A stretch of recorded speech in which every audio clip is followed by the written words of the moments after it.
Halo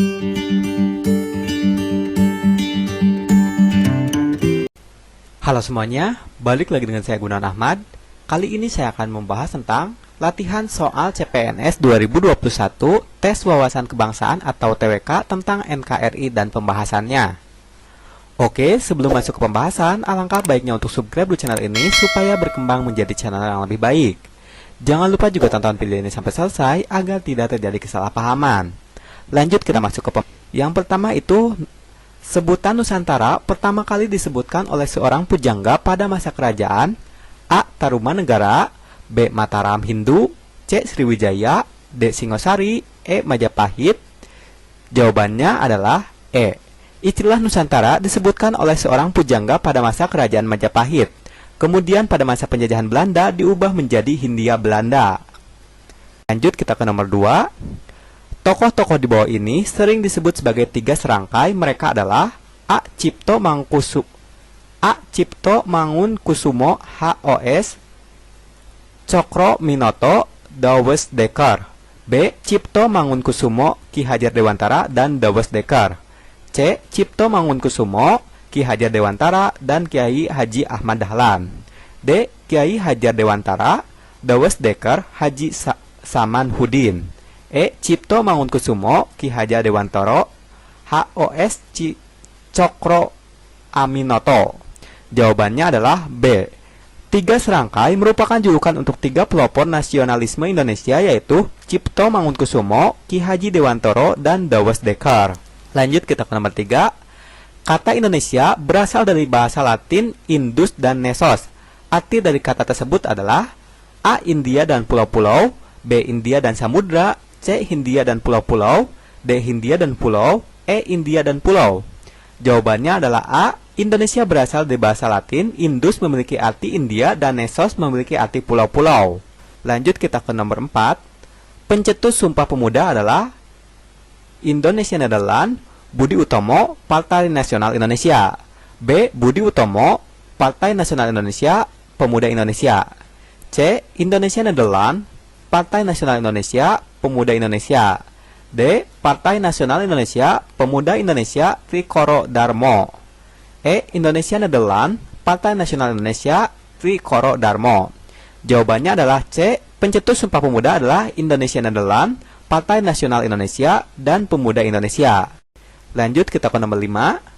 Anggota PPKI pada awalnya berjumlah 21 orang, kemudian ditambah beberapa orang menjadi sebanyak A. 24 orang, B. 26 orang, C. 23 orang, D. 27 orang, E. 25 orang.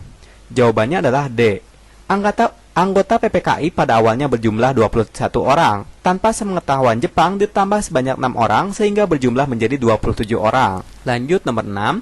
Insinyur Soekarno dan Dr. Andes Muhammad Hatta dilantik sebagai Presiden dan Wakil Presiden Republik Indonesia pertama yang dipilih secara A. Pemilu, B. Musyawarah, C. Mufakat, D. Voting, E. Aklamasi.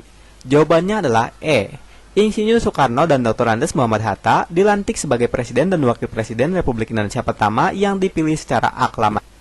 Nomor 7. Salah satu hasil perundingan Roem-Royen adalah A. Pengakuan dan kedaulatan dari pemerintah Belanda kepada pemerintah Indonesia, B. Yogyakarta dikembalikan kepada Republik Indonesia, C. Jakarta dikembalikan kepada Republik Indonesia, D. Pembentukan Uni Belanda Republik Indonesia Serikat yang dipimpin oleh Ratu Belanda secara simbolis. E. Belanda mengakui kedaulatan Republik Indonesia dengan syarat harus berbentuk negara serikat. Dan jawabannya adalah B. Salah satu keputusan perundingan Roem-Royen adalah Yogyakarta dikembalikan kepada Republik Indonesia. Lanjut nomor 8. Upaya diplomasi melalui Konferensi Meja Bundar atau KMB berlangsung pada tanggal A. 23 Agustus sampai 4 November 1949, B. 23 Agustus sampai 6 November 1949, C. 23 Agustus sampai 2 November 1949, D. 23 Agustus sampai 3 November 1949, E. 23 Agustus sampai 5 November 1949. Jawabannya adalah C. Konferensi Meja Bundar atau KMB dilaksanakan di Den Haag, Belanda dari 23 Agustus hingga 2 November 1949. Lanjut kita ke nomor 9. Alasan dilakukannya agresi militer satu oleh Belanda adalah A. Menghancurkan negara Republik Indonesia, B. Membentuk negara serikat, C. Meningkatkan ekonomi Belanda melalui Indonesia, D. Ingin mengembalikan kekuasaan di Indonesia lagi. E. Melindungi tentara sekutu yang ada di Indonesia. Jawabannya adalah D. Tujuan utama Belanda melakukan agresi militer 1 adalah ingin kembali menguasai Indonesia. Lanjut nomor 10. Berikut ini adalah bukan tugas. 10. Berikut ini adalah tujuan dari gerakan reformasi kecuali A. Reformasi hukum bertujuan tercapainya keadilan bagi seluruh rakyat Indonesia. B. Reformasi politik agar Indonesia semakin maju dan berkembang. C. Reformasi sosial bertujuan terwujudnya integrasi bangsa Indonesia. D. Reformasi ekonomi bertujuan meningkatkan tercapainya masyarakat. E. Reformasi politik bertujuan tercapainya demokrasi. Jawabannya adalah B. Tujuan dari reformasi adalah reformasi politik bertujuan tercapainya demokratisasi. Reformasi sosial bertujuan terwujudnya integrasi bangsa Indonesia. Reformasi ekonomi bertujuan meningkatkan tercapainya masyarakat. Reformasi hukum bertujuan tercapainya keadilan bagi seluruh rakyat Indonesia. Lanjut kita ke nomor 11. Bendera merah putih yang digunakan pada pesawat terbang adalah bendera dengan ukuran A. 30 cm x 45 cm, B. 10 cm x 15 cm, C. 30 cm x 45 cm, D. 36 cm x 54 cm, E. 20 cm x 30 cm.